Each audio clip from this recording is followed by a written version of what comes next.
সবজি রাজ্যের মহাবিচার ও আলু করলার অমর ভালোবাসার সম্পর্ক নিয়ে তোমাকে আজ চমৎকার একটি গল্প শোনাব।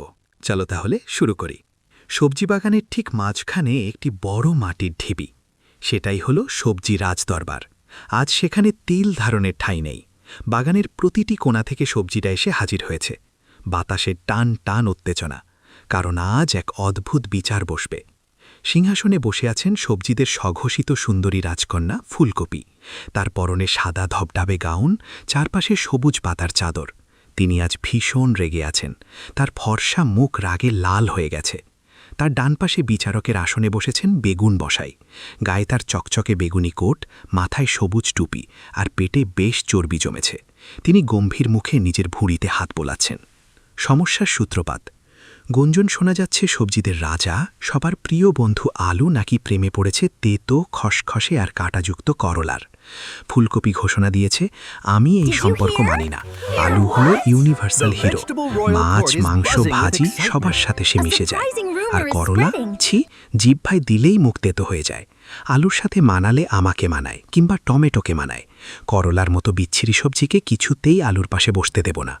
বিচারক বেগুন তার কাঠের হাতুড়ি ঠুকে বললেন, অর্ডার, অর্ডার, সবাই শান্ত হন। আজ আমরা সবার কথা শুনব। প্রথমেই রাজকন্যার সখীরা তাদের মতামত দিক। সবার আগে মঞ্চে এলো টকটকে লাল টমেটো। সে নিজের গাল ফুলিয়ে বলল, মাননীয় বিচারক, আলুর সাথে কি করলাকে মানায়? আমার দিকে তাকান। আমার গায়ে কত উজ্জ্বল রং। আমার মধ্যে আছে লাইকোপিন, যা মানুষের ত্বক সুন্দর করে। আমাকে কাঁচা খাওয়া যায়, সালাদে খাওয়া যায়। আলুর উচিত আমাকে বিয়ে করা, ওই তেতো করলাকে নয়। পাশে দাঁড়িয়েছিল গাজর আর বিট। গাজর তার কমলা রঙের শরীর দুলিয়ে বলল, একদম ঠিক। আমি চোখ ভালো রাখি, আমাকে দিয়ে হালুয়া হয়, আমি কত মিষ্টি। আলুর সাথে মিষ্টি গাজরই মানায়। বিট রক্তবরণ চেহারা নিয়ে বলল, আমি মানুষের শরীরে রক্ত বাড়াই। আমরা হলাম অভিজাত বংশের। করলা তো নিম্নবিত্ত, গায়ের রংটাও কেমন ফ্যাকাশে সবুজ। বিদেশ থেকে আসা ব্রোকলি আর ক্যাপসিকামও নাকশিট কালো। ব্রোকলি বলল, ও নো, দিস ইজ ইম্পসিবল। আমি ফুলকপির কাজিন, আমি ক্যান্সার প্রতিরোধ করি। আলুর স্ট্যাটাস আমাদের লেভেলে। করলা তো গেঁয়ো ভূত। ক্যাপসিকাম লাল, হলুদ ও সবুজ রঙের, বলল, আমার রঙের বাহার দেখো। পিৎজা থেকে পাস্তা, সব জায়গায় আমার কদর। করলাকে তো বাচ্চারা দেখলেই ভয় পায়। পাতলা গরমে লেটুস পাতা বলল, আমি ডায়েট কন্ট্রোলে সাহায্য করি, বার্গারের স্বাদ বাড়ায়। করলার তেতো স্বাদে তো বার্গারের 12টা বাজবে।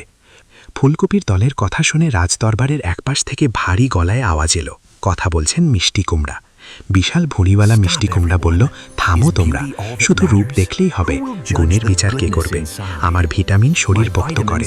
আমি বলি কি, করলা দেখতে যেমনই হোক, তার গুণ অনেক। তার ভাই চাল কুমড়া বলল, ঠিক বলেছ দাদা, আমি মোরব্বা হয়ে মিষ্টি হই, আবার ভাজি হয়ে ঝাল হই। আলু যদি করলার সাথে সুখী হয়, তবে আমাদের আপত্তি কেন? শান্ত স্বভাবের লাউ মাথা ঠান্ডা করে বলল, উত্তেজিত হইও না, আমি শরীর ঠান্ডা রাখি, হজমে সাহায্য করি। আলুর স্বভাবও আমার মতো, সে সবার সাথে মিশতে পারে, করলার সাথেও পারবে। এবার মঞ্চে এলো লতানো সবজিরা। তারা একে অপরের গায়ে জড়িয়ে থাকে, তাই তাদের মধ্যে ভাব বেশি। শিম আর বরবটি একে অপরের হাত ধরে বলল, আমরা প্রোটিনের খনি। আলুর সাথে আমাদের মাখামাখি সম্পর্ক। আমরা দেখেছি করলা আপা দেখতে কঠোর হলেও মনের দিক থেকে খুব ভালো, পেট পরিষ্কার রাখতে তার জড়ি নেই। পটল বলল, মানুষ আমাকে ভাজি খায়, ঝোল খায়, আমি সহজ সরল, কিন্তু আলুর সাথে করলা ভাজি হলে গরম ভাতে চা লাগে না। ঢেঁড়স তার পিচ্ছিল শরীর নিয়ে সামনে এসে বলল, আমি বুদ্ধি বাড়াই, অঙ্ক কষতে সাহায্য করি। আমার ক্যালকুলেশন বলছে আলু প্লাস করলা ইকুয়াল টু সুস্বাস্থ্য। এই সমীকরণ একদম পারফেক্ট। খসখসে চামড়ার ঝিঙে বলল, আমাদের গায়ের চামড়া খসখসে হতে পারে, কিন্তু ভেতরটা নরম, করলাও তাই। লম্বা চিচিঙ্গা সাপের মতো দুলতে দুলতে বলল, শুনুন বিচারক মশাই, করলা জ্বর সারায়, ও তো ডাক্তার। কাঁটাযুক্ত কাকরোল বলল, আমি তো করলারই ছোট ভাই। আমাদের পরিবার তেতো হতে পারে, কিন্তু আমরা মানুষের বন্ধু। হঠাৎ রাজদরবারের এক কোণ থেকে সমস্বরে স্লোগান শুরু হলো। শাকের দল মিছিল নিয়ে এসেছে। নেতৃত্ব দিচ্ছে পালং শাক। সে বেশি ফুলিয়ে বলল, পপাই আমাকে খেয়ে শক্তি পায়, আয়রন আর ভিটামিনে আমরা ভরপুর। করলার তেতো স্বাদ ডায়াবেটিস নিয়ন্ত্রণ করে। আলু যদি শক্তির উৎস হয়, তবে করলা হলো ওষুধের বাক্স। এই বিয়ে হতেই হবে। লাল শাক বলল, আমি রক্ত বাড়াই। আলুর সাথে করলার বিয়ে হলে আমরা বিনামূল্যে রক্তদান কর্মসূচিতে থাকব। পুঁই শাক আর কলমি শাক বলল, আমাদের আঁশ পেট পরিষ্কার রাখে। করলাও একই কাজ করে, আমরা করলার পক্ষে। ডাঁটা শাক, মেথি শাক আর সরিষা শাক বলল, শীতে আমাদের কদর বাড়ে। করলা গরমকালে সবজি হলেও আলুর ভালোবাসায় সে 12 মাসই হতে রাজি। বিতর্ক যখন তুঙ্গে, তখন ঝাঁঝালো গন্ধ ছড়িয়ে প্রবেশ করল মশলা বাহিনী। পেঁয়াজ তার অনেকগুলো খোসা ছাড়াতে ছাড়াতে বলল, আমরা ছাড়া তো কোনো রান্নাই হয় না। আলু করলা ভাজিতে আমি আর রসুন ভাই যদি একটু ফোড়ন দিই, আর কাঁচামরিচ ভাই যদি একটু ঝাল ছড়িয়ে দেয়, আহা, অমৃত। কাঁচামরিচ রাগে লাল হয়ে বলল, মিষ্টি সবজিরা চুপ করো। ঝাল আর তেতো না থাকলে জীবনে স্বাদই বোঝা যায় না। আলুর সাথে করলাই বেস্ট। মাটির নিচ থেকে আর কোণা থেকে কিছু সবজি উঠে দাঁড়ালো, যাদের মানুষ সচরাচর অবহেলা করে। মূলা বলল, মানুষ বলে আমি গন্ধ করি, অথচ আমি হজম শক্তি বাড়াই। করলাকেও মানুষ তেতো বলে দূরে ঠেলে দেয়, আমরা এই বৈষম্য মানি না। শালগম বলল, শীতে আমার ঝোল আর আলুর দম, উফ, করলাকে সুযোগ দেয়া হোক। কচু গা চুলকাতে চুলকাতে বলল, আমার আয়রন গলা ধরাতে পারে, কিন্তু আমি রক্ত শূন্যতা দূর করি। করলাও তেতো, কিন্তু সে ডায়াবেটিসের জম। গুণের কদর করা শিখুন রাজকন্যা। শশা এতক্ষণ পানি খাচ্ছিল। সে বলল, আমি শরীর ঠান্ডা রাখি, আমি দেখতে সুন্দর হতে পারি, কিন্তু আমি করলার গুণকে সম্মান করি। কাঁচা পেঁপে আর কাঁচা কলা বলল, পেট খারাপ হলে মানুষ আমাদের খোঁজে, তখন বিরিয়ানি বা পোলাও ভালো লাগে না। ঠিক তেমনই অসুখ হলে করলাই ভরসা। মিষ্টি আলু বলল, আমি আলুর বোন হতে পারি, স্বাদে মিষ্টি, কিন্তু আমি চাই আমার ভাই আলু তার পছন্দের মানুষ করলাকেই বিয়ে করুক। অবশেষে ফুলকপি নিজের বোন বাঁধাকপি দাঁড়িয়ে পড়ল। সে বলল, দিদি ফুলকপি, তুই চুপ কর, তোর রূপ আছে কিন্তু অহংকার বেশি। আমার পাতার ভাজে ভাজে ক্যান্সার প্রতিরোধের শক্তি আছে, তবুও আমি মাটির কাছাকাছি থাকি। আলু যাকে ভালোবাসে তাকেই মেনে নেওয়া উচিত। এবার মঞ্চের মাঝখানে এলো স্বয়ং আলু। তার পাশে লজ্জায় মাথা নিচু করে দাঁড়িয়ে আছে করলা।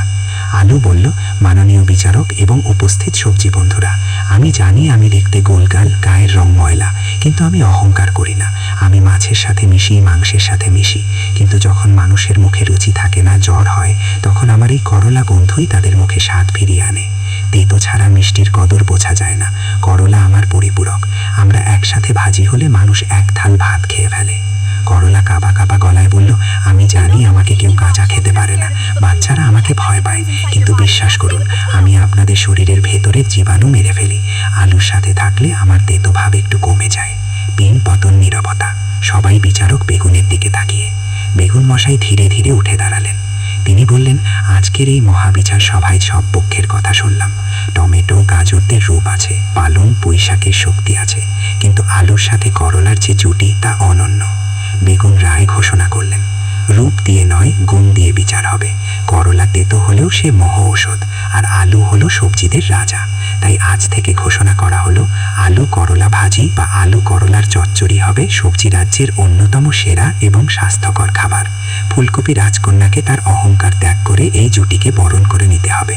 রায় শোনার পর পুরো বাগান উল্লাসে ফেটে পড়ল। শিম আর বরবটি লতার মতো দুলে নাচতে লাগলো। লাউ আর কুমড়া গড়াগড়ি দিয়ে হাসতে লাগলো। পালং শাক আর লাল শাক পতাকা ওড়াতে লাগলো। এমনকি ফুলকপিও তার ভুল বুঝতে পেরে করলাকে জড়িয়ে ধরল। টমেটো গাজর আর ক্যাপসিকাম মিলে আলুর গলায় মালা পরিয়ে দিল, আর পেঁয়াজ রসুন কাঁচামরিচ মিলে সুবাস ছড়িয়ে দিল বাতাসে। সেই দিন থেকে সবজি বাগানে আর কোনো ভেদাভেদ রইল না। সবাই বুঝল, তেঁতু মিষ্টি ঝাল টক সব মিলিয়েই জীবন সুন্দর। রাতের আকাশ রং বদলালো। আমার গল্প এখানেই শেষ জানালো। এমন আরো মজাদার নতুন নতুন ভিডিও পেতে আমাদের SY ড্রিম জোন চ্যানেলটি সাবস্ক্রাইব করুন। সবার আগে ভিডিও পেতে বেল আই বাটনে ক্লিক করুন।